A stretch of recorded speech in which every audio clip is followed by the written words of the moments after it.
Hey everyone, it's Mushroom Kingdom Puffle. Welcome back to more Pokemon Leaf Green. In the last episode, we defeated Brock, the first gym leader, without needing to use any potions or anything. In this episode, we're going to continue onward here, and... Oh, Trevor! I'm glad I caught up to you. I'm Professor Oak's aide. I've been asked to deliver this, so here you go. We received the running shoes. This is one of the best items in the game. Well, I must be going back to the lab. Bye-bye! Check this out. In the original Generation 1, you could only walk. The only way to go faster was to get the bicycle. But in these remakes, you can run! Woo! Alright, so this is pretty amazing that we have the ability to run now. But some notable things about running is if you run through grass, you have a higher chance of encountering a wild Pokemon, and also if you run past a trainer that can turn and look at you, they will always turn and look at you. But that's okay for me because I like to fight every trainer anyway. So yeah, no downsides there. And there are also items called repels that you can use to prevent wild encounters. I might use them, I don't know. But anyway, on this new route, while we're in this battle, I will go ahead and mention the new Pokemon that we can find. On this route, we can find Nidoran male, Nidoran female, and Jigglypuff. And I think that's it. I might be wrong, but I'll double check, and I'll double check next time I cut away, and I'll correct myself. But, Nidoran male and female are both pure poison types that will become poison ground types when they're fully evolved, and Jigglypuff is a pure normal type that will stay pure normal when it is fully evolved. In Generation 6, however, it became a normal fairy type. It also evolves with the Moonstone. In fact, all three of them evolve with the Moonstone into their final evolutions. So yeah, there's yet another example of 3 more examples of stone evolutions. So yeah, just watching our frames here, making sure that we don't drop too far.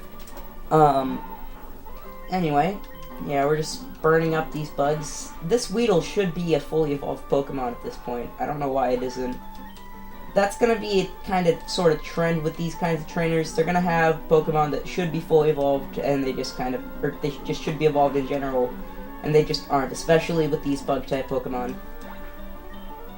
But yeah, I'm pretty sure the only Pokemon you can find here are those Pokemon, and I will look into catching them later. But I probably should have caught a Pikachu in between these last episodes, just because it's gonna be a while before I can get the, before I can go back to Viridian Forest. But, I don't know, maybe after this I'll cut away and catch a Pikachu and then come back. Yeah, I think I'll do that, and I'll double check to see what Pokemon you find here on Route 3 as well. So, there we go. We got a critical hit there. I'm not sure if we've had that yet. A critical hit is basically, it will do, I believe, 2 or 3 times damage, and it will ignore stat boosts, like your attack being lowered or the opponent's defense being raised, or your special attack being lowered and their special defense being raised for special moves. Or rather, special type moves, because it's based off of the type, like I said in the last episode. But yeah, I'm gonna go ahead and cut away, catch a Pikachu, check what Pokemon you can find here, and I will be right back. Also, this trainer is pretty popular because he says one of the most well-known lines in the series, which is that shorts are comfy and easy to wear. Alright, see you in a little bit. Okay, so I found a Pikachu, and he has paralyzed us. What paralysis does is it makes it so that you have a small chance, well, not small, I think it's like a 50% chance that you will not be able to attack that turn. And it also halves your speed. So what I'm doing right now is I'm just having this Pikachu lower my attack as much as it can, so that I can hopefully be able to damage it and not kill it. So that is what's going on here. I will see you guys after I've caught a Pikachu. And there you go, there's paralysis taking its effect. Okay, see you in a bit. Okay, so here we are where we left off, before we got into the fight with Pikachu. So I caught the Pikachu, we're all good. And actually, wait, I forgot to buy more Pokeballs. So you know what? I'm going to show this off. I don't think that I've actually on screen bought anything at a Pokemart yet. I think the only time I went in a Pokemart was to get Oak's Parcel. So right here we can buy a bunch of stuff, and actually we can buy repels. Now the way repels work is that if your Pokemon is a higher level than the Pokemon than the wild Pokemon in the grass or whatever, then you won't encounter any Pokemon while it's active, if the Pokemon at the front is higher level than all the wild Pokemon. So I'm just going to buy some more Pokeballs because Pikachu really ate them all up. And we have quite a few more wild Pokemon that we can catch over here. I already listed 3, but there's actually still 4 more in a later area after this route. But anyway, I'm just going to keep fighting these trainers, just so that you guys can see what they have. I hope you guys don't mind me battling every trainer. I mean, it helps you level up and stuff, and whatever. And I just feel like I should probably fight them for the experience, and I'd rather not do it off screen, just because I feel like I should show every single part of this game. Like, if there's something that can happen to you, I want to show it, besides, like, catching all the Pokemon, because that would just be tedious. But, like, I'm one-shotting all these Pokemon anyway, these trainers' Pokemon, so it's not that big a deal. I think this guy might use the fully evolved. No, he doesn't. Never mind. Gosh dang, I was kind of hoping he would. But yeah. He just has some Caterpies, Metapods, Kakunas, and Weedles. Nothing special here. So yeah. I guess that I can tell a little bit of a story.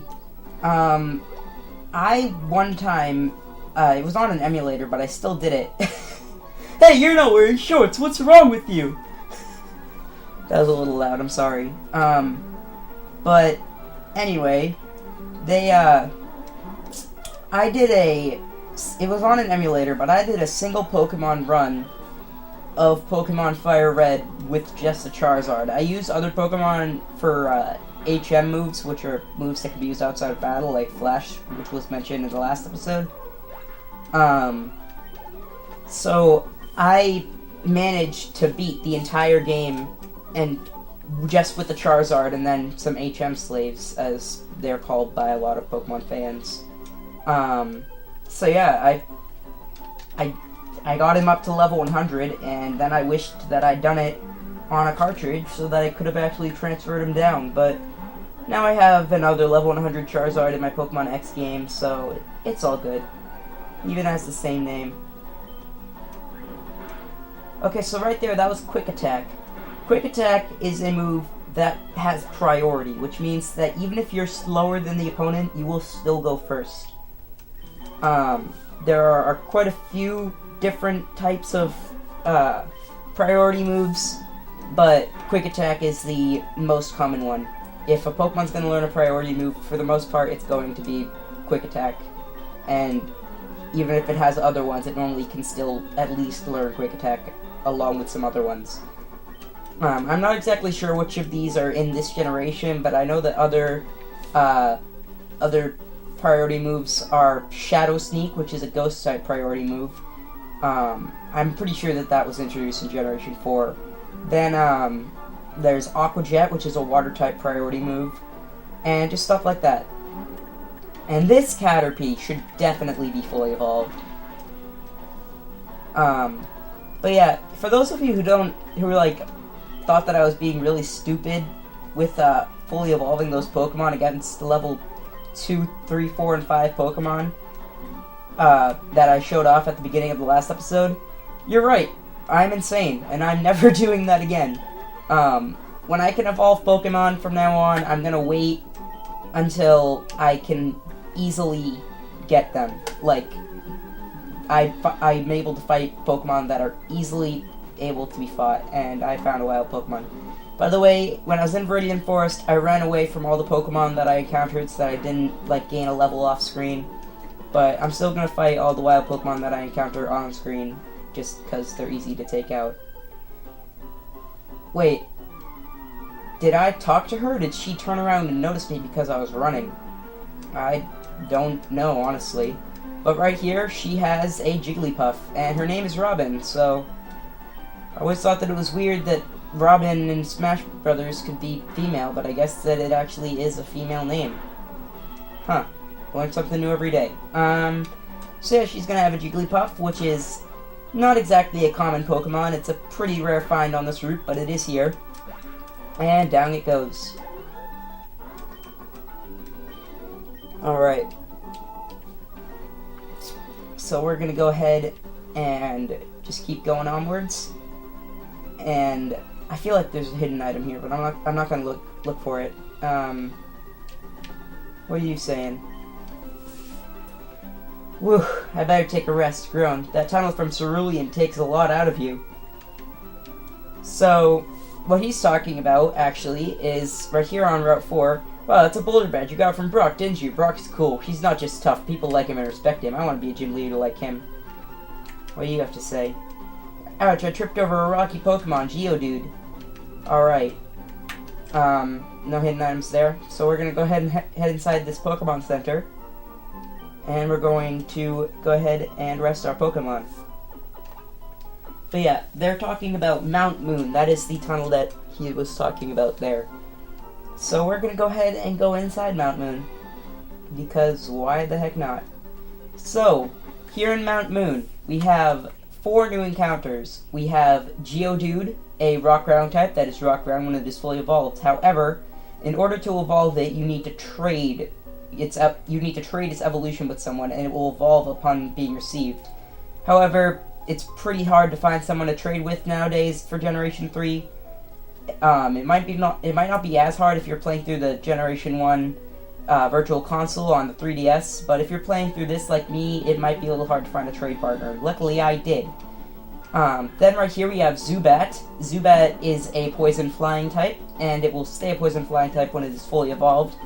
In Generation 1, it could only evolve into Golbat, but I believe that in this generation, you can get it to evolve into Crobat. I mean, I know that it is in this generation, I just don't know if it's actually in the game's code to actually be able to evolve it right now. But right there, we got another TM, Bullet Seed. But anyway, more Pokemon you can find here.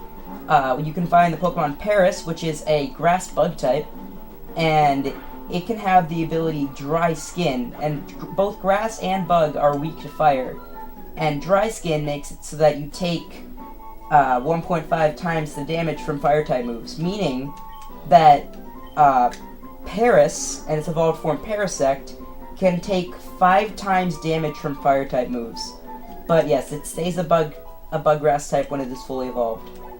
And then the last Pokemon you can find here is Jigglypuff's good old friend and counterpart kind of thing, I guess, which also evolves with the Moonstone, Clefairy. Now, Clefairy has a 1% chance of being found on this floor, and then on the lower floor it has a 6% chance of being found. So if you want to get a Clefairy, I highly recommend you get it on the lower floor.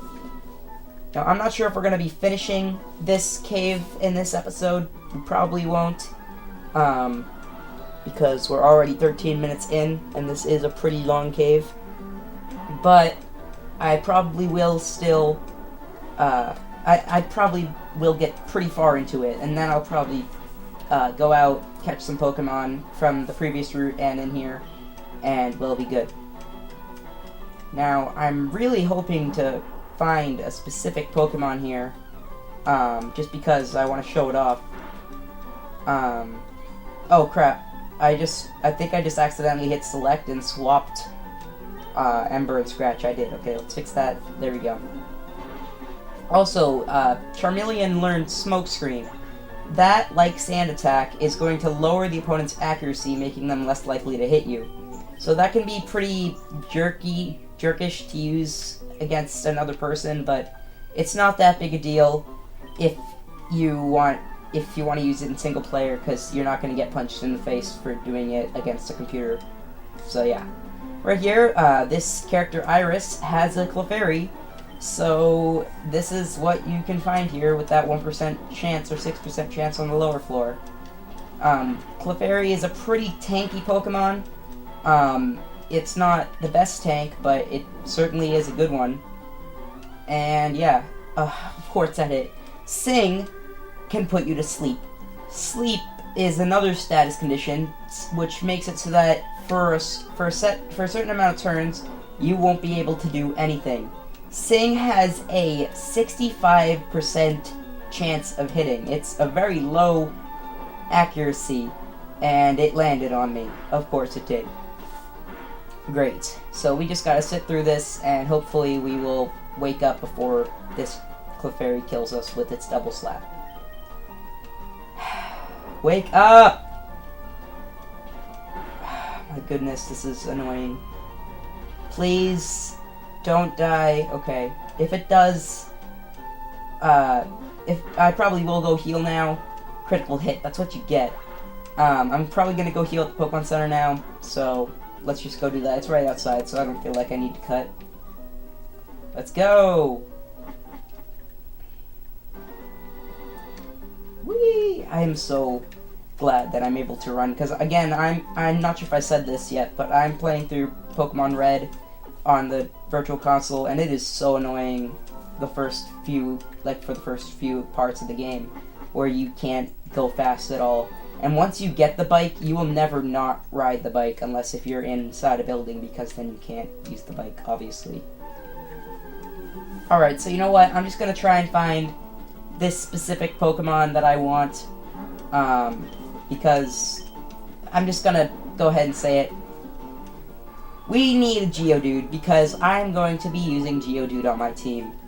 So I felt like if I'm gonna have someone to trade with, I might as well take advantage of it and use a Pokemon that evolves by trading, but it's not appearing. So come on, I did not mean to use that. Zubat, by the way, its Poison Flying type is a very good defensive type. Poison is weak to ground, but Flying is immune to ground, meaning that it just completely negates that weakness. And it has, I think, 2 or 3 quad resistances, which means that it takes 1/4 of the damage from certain attacks. Like, I think it has a quad resistance to grass, bug, and fighting, which is amazing. But I really don't care anymore. I just want to find this Geodude. Come on. Where are you? Where are you, Geodude? Oh my goodness, Zubat. Okay, so it's kind of like a little bit of a meme, but Zubat is pretty well known for just being everywhere in caves in the entire Pokemon series. And even in Generation 5 Unova, when there was no Pokemon from other regions, it was all new Pokemon, they made a new bat Pokemon called Woobat specifically for that. Just so that they could still have a Zubat in the region. It's great. But I really don't want to have to keep fighting these Zubats for much longer. So, come on. Come on. If this next encounter is not a Geodude, I'm gonna cut until I find one. Because we've reached level 21, and I don't want to keep killing these guys, so I want to go off screen so that I don't feel the need to kill them. Alright, let's see here. What we got? A Paris. Okay then. I'm just gonna run away. I'll see you guys in a little bit. Alright, so I found Geodude, but here's the thing. Geodude can have 2 different abilities. Now, I haven't gone too in-depth into abilities yet, but basically every Pokemon can have certain abilities. Like I said before, Paris can have the ability Dry Skin, so that'll make it so that it, I think it heals from Water-type attacks, but it takes even more damage from Fire-type attacks. I think that's how it works. Geodude can have 2 abilities, which are Rockhead and Sturdy. Rockhead makes it so that it doesn't take any recoil damage from moves that will normally hurt you if you use them. And Sturdy makes it immune to one-hit KO moves. Now here's the thing. In Generation 5, Sturdy was upgraded so that it would make it so that it couldn't be knocked out in one hit. But in this generation, all it does is prevent you from being hit by one-hit KO moves. So it's really useless in this generation. So I really want to have Rockhead on this guy. Or this girl. It's another girl. Whatever. Whole team will be female, I don't care. It'll be something different for me. So hopefully this does have Rockhead, because it would make it a lot easier for me. So let's see here. I also did catch a Zubat and a Paris. Wow, they all had 3 HP left. That's kind of funny. Let's see here. What do you have? What do you have? You have... I'll be right back. Okay, so I got one with Rockhead, and we are 20 minutes into the video. I think I might just... I don't know what I'm gonna do. There's not real... I don't feel like I should start Mount Moon now, because I spent so much time on this. I'm gonna go ahead and heal it up. And I guess that'll be it for this episode. I don't want to end it now. This guy right here, actually. Hello there, laddie. I got a deal just for you. I'll let you have a secret Pokemon, a Magikarp, for just 500 Pokédollars. So, you'll buy it, am I right? Okay. So, Magikarp it's a water type that, when fully evolved, will be a water flying type. The problem is that he gives it to you at level 5, and it doesn't learn an actual attacking move until level 15. In fact, the only move that it learns until level 15 is Splash, which does absolutely nothing. Yeah, I'm not gonna buy it, because we can catch Magikarp later on in the game at way higher levels, and I'd rather do that than have to train it all the way up from level 5. So, I think that's gonna be it for this episode. I'm gonna go ahead, go out, train my Geodude up to, like, maybe level 15 or something close to Charmeleon's level. So, I'll see you guys in the next episode. Thank you so much for watching, and later.